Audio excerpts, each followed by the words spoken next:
4 ans et demi maintenant que nous recevons à l'extérieur. Et puis, c'était d'abord Yamoussoukro, après Yamoussoukro Gagnoa, cette année à Abidjan.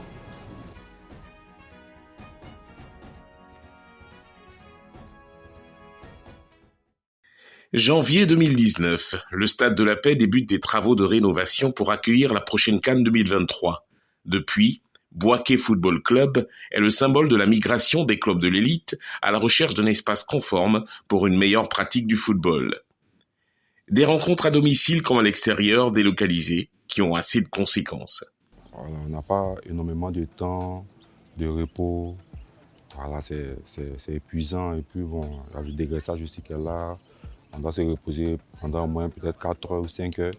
Et puis en même temps, essayer d'aller à l'entraînement, voilà, c'est vraiment fatigant. Ça agit beaucoup sur le mental. Sinon mental, pas vraiment, mais je pense que c'est physiquement. Parce que c'est un long trajet, quitter Bouaké et aller à Abidjan. C'est quand même 5 à 6 heures de route. Donc souvent on arrive un peu fatigué. Donc je pense que c'est là que ça se joue. Arriver au terrain, pour la récupération, c'est là que ça devient compliqué. Puisqu'il faut jouer le lendemain. Donc pour récupérer, c'est un peu plus compliqué. Ça perturbe beaucoup nos résultats. Des répercussions qui n'ont pas qu'un impact sur le plan sportif. Difficulté, il y a la fatigue, il y a les coûts financiers. Et puis l'équipe, moralement, hein, l'équipe se sent orpheline. Parce que jouer en dehors de ses supporters, vraiment, c'est pas facile. Il y a des matchs où on a besoin du 12e homme. Mais ça nous manque. Puisque si moi je reçois à Bouaké, je sais que je peux remplir mon stade. Quand je vais remplir mon stade, je vais avoir des partenaires pour venir vendre leur image.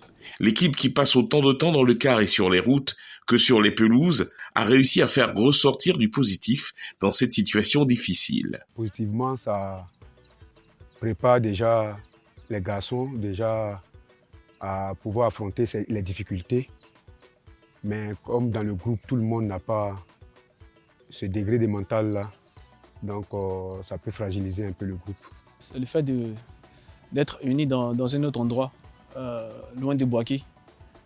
Parce que là, on arrive à Abidjan, nous sommes tous dans un mode où on doit gagner le match. Donc c'est là qu'on apprend à se connaître. Donc c'est un peu ça l'aspect positif de ce déplacement. Ça nous permet de nous unir. Ça fait que le groupe reste toujours ensemble, voilà, toujours en déplacement.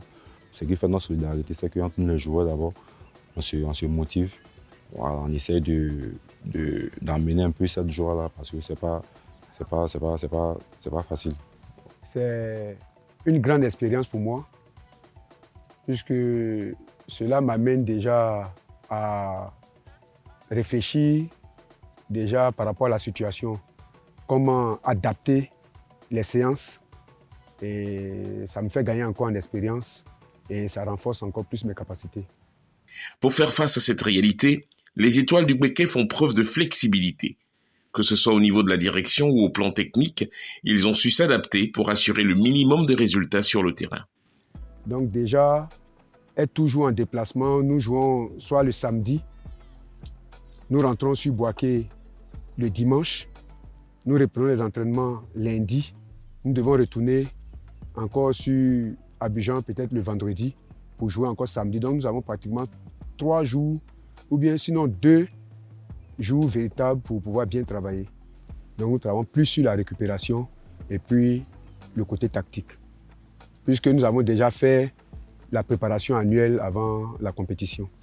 On a essayé quand même d'organiser les ressortissants de Bouaké en Abidjan. On a pu mettre 2 comités de supporters en place. Mais connaissant les difficultés d'Abidjan, c'est pas à tout moment qu'ils se déplacent. Les Bleus et Blancs qui ont débuté cette saison dans la capitale économique, Abidjan, vont poursuivre le reste de la saison dans la capitale politique Yamoussoukro. Une destination qu'ils avaient déjà connue en 2019 en attendant le retour à la maison. Quand nous jouons à Yamoussoukro, on arrivait à faire nos mises au vert. L'entraînement était régulier. On est arrivé à faire nos mises au vert chez nous ici à Bouaké. Et puis c'est le jour J. On se déplaçait soit le matin, on partait jouer le match le soir et puis nous rentrons automatiquement après le match. Jusqu'à 20h, 21h, nous sommes chez nous.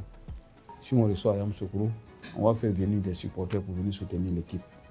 Ça, c'est des essais. Maintenant, quand on joue dans notre temple maintenant, on va faire l'effort de remplir les stades parce que l'autonomie des clubs ivoiriens passera par l'affluence dans les stades. Il faut qu'on y pense à ça. Tant qu'on va jouer sur des stades vides, les clubs là ne seront pas, ils n'auront pas leur autonomie financière. Parce que d'abord, il y a les entrées qui vont gagner de l'argent, et puis il y a les partenaires qui viendront afficher leur image s'il y a du bon monde. S'il n'y a pas du monde, aucun partenaire ne viendra afficher son image.